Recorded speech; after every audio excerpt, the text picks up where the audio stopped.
ฟ้าแดดลมฝนเป็นเครื่องทดสอบความแข็งแรงความมั่นคงของตึกรามบ้านช่องโลกธรรมมีสุขมีทุกข์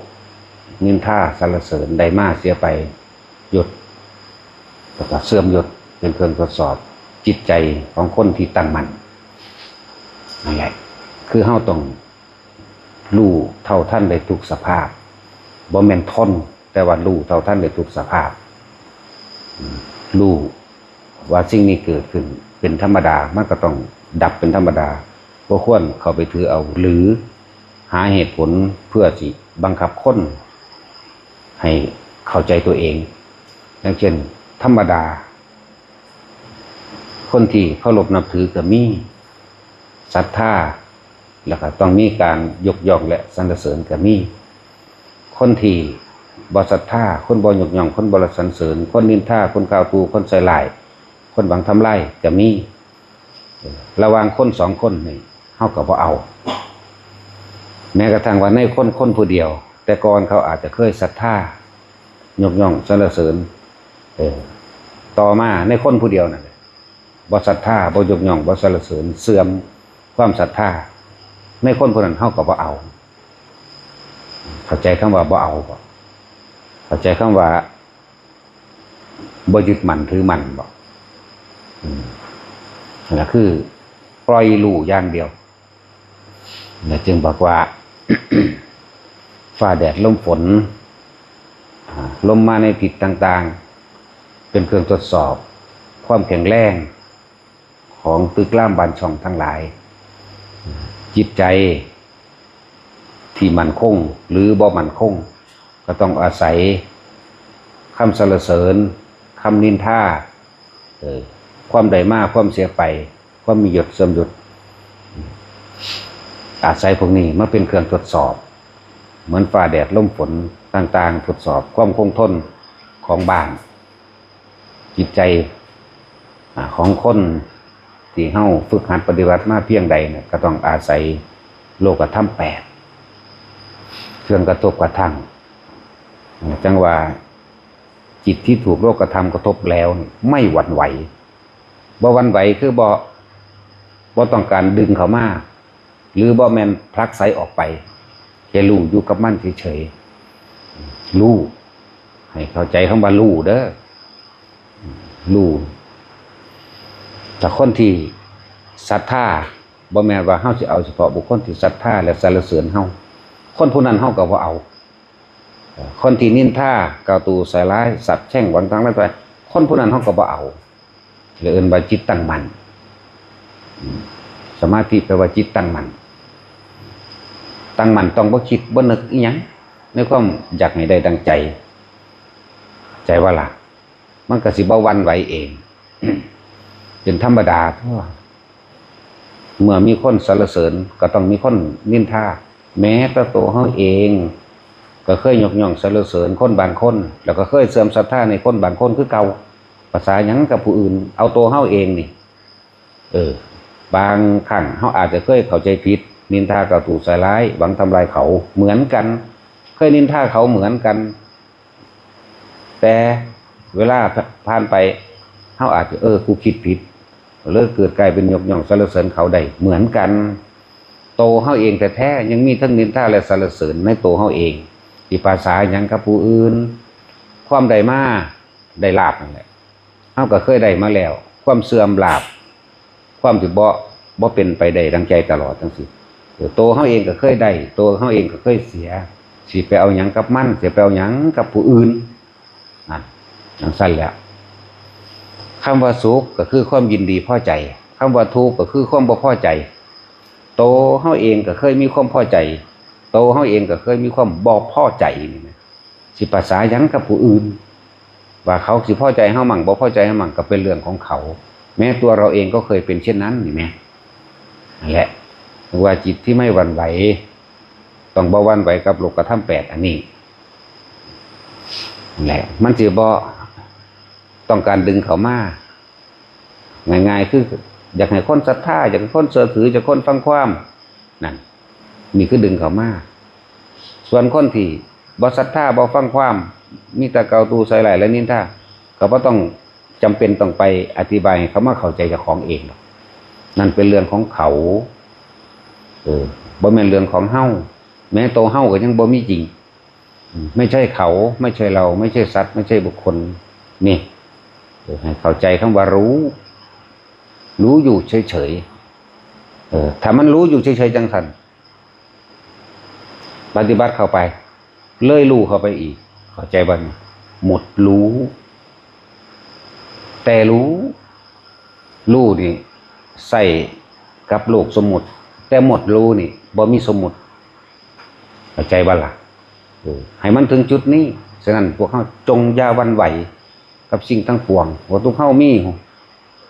ความจุดหมายเดียวกันของร่างกายนี่เดินทางเข้าสู่ความตายเจ้าสิรวยเจ้าสิจนเจ้าสิเลี้ยนสูงเลี้ยนต่ำฐานะการงานรูปร่างหน้าตาดีหรือบ่ดีก็ช่างเฮามีที่จุดหมายเดียวกันร่างกายนี่ตายแน่และจังว่าขอให้ใจมันนั่นตายจากสิ่งทั้งหลายทั้งปวงไปพร้อมกันเลยกับร่างกายกายนี่ตายแน่ๆปล่อยความยึดมั่นถือมั่นแม้แต่การปล่อยก็เป็นแค่คำเบาปล่อยจริงๆบ่ได้เบาบ่มี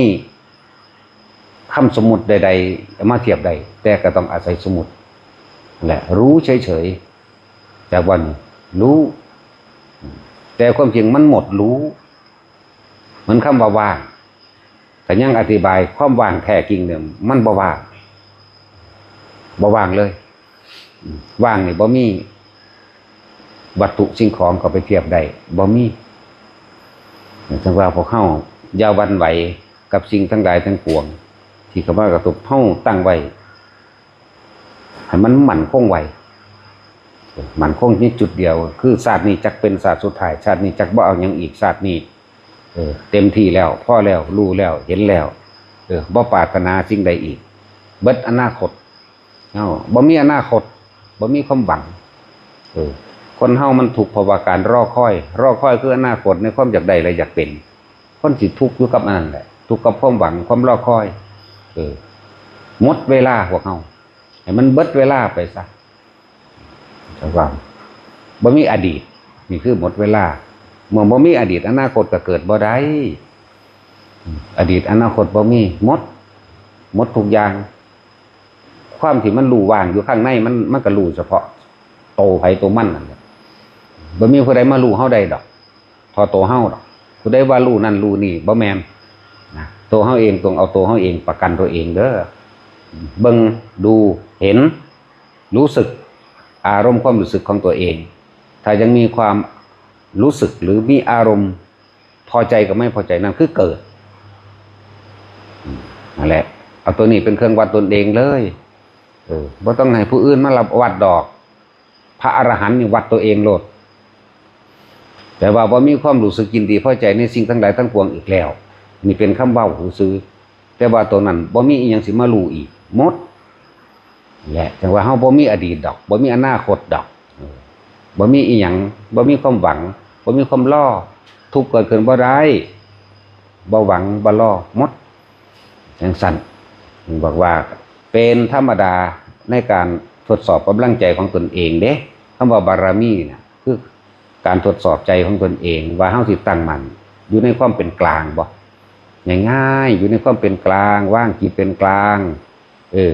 บ่เข้าคุณออกที่บ่เข้าข้างคนที่เห็นด้วยกับเราหรือไม่ให้ร้ายกับคนที่ไม่เห็นด้วยกับเราเด้บ่เข้าข้างบ่ใส่ร้ายบ่ยกย่องพร้อมธรรมดาเราจึงบอกว่าโลกธรรม8เป็นเครื่องทดสอบจิตใจของผู้ตั้งมั่นสมาธิแปลว่าตั้งมั่นนั่นแหละถ้าสิเว้าเปรียบเทียบนอกๆในจังได๋ว่าตั้งมั่นในความสงบแต่ไม่ใช่ความสงบแต่ตั้งมั่นเด้อตั้งมั่นว่างนี่แหละประกอบปะปนไปด้วยปัญญาคือความเห็นต่างๆนำมาใส่ว่าสิ่งนี้ควรสิ่งนี้ไม่ควรสิ่งนี้เป็นประโยชน์สิ่งนี้ไม่เป็นประโยชน์ลงมาอยู่หม่องนี้ในการกระทำตรงนี้จะ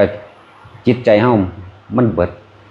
หมดเจตนาหมดความหวังหมดความปรารถนา พอบ่มีอนาคตก็บ่มีอดีตถ้าบ่มีอดีตก็บ่มีอนาคตหมดหวังสิ้นหวังเบิดอสังขตธรรมไม่คิดปรุงแต่งในสิ่งทั้งหลายทั้งปวงที่ตาหูจมูกลิ้นกายใจได้รู้ได้เห็นได้ยินได้ฟังได้กลิ่นได้ลิ้มรสสัมผัสกระทบเพียงกายไม่มีความคิดนึกปรุงแต่งในความอยากได้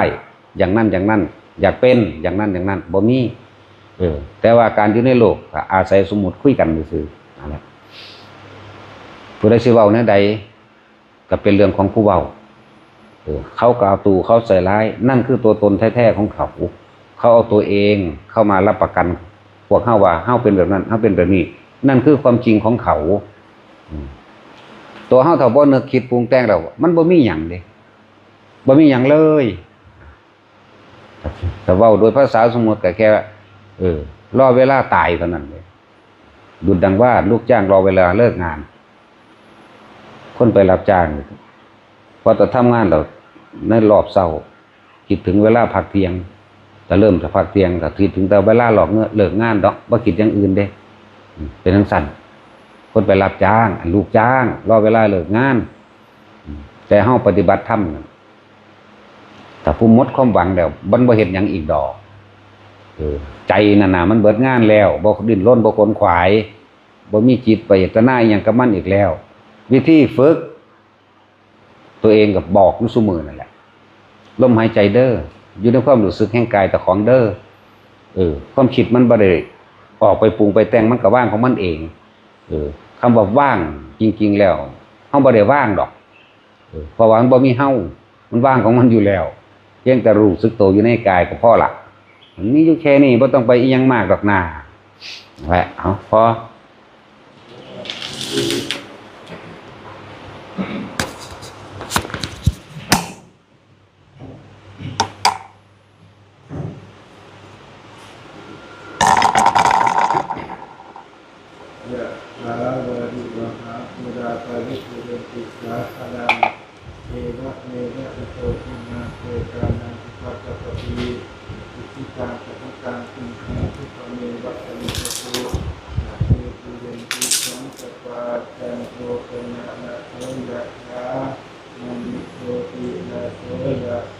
สัพพิติโยวิวัชชันตุสัพพะโรโควินัสสตุมาเตภวัตวันตรายโยสุขีทีฆายุโกภวะอภิวาทนาสีริสานิจังมุตตาปัจจายิโนสัพพะโรธัมมาวัฏฏันติอายุวันโนสุขังภวะตุสัพพมังคะลังรักขันตุสัพพะเทวตาสัพพะพุทธานุภาเวนะสัพพะโสภิภวันตุเตภวะตุสัพพมังคะลังรักขันตุสัพพะเทวตาสัพพะธัมมา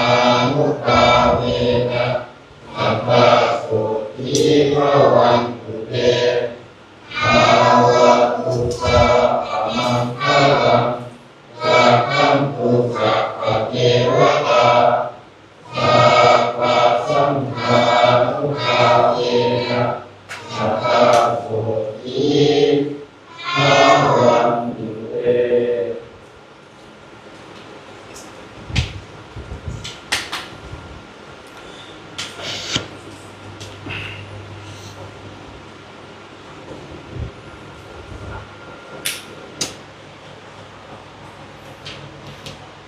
อะระหัง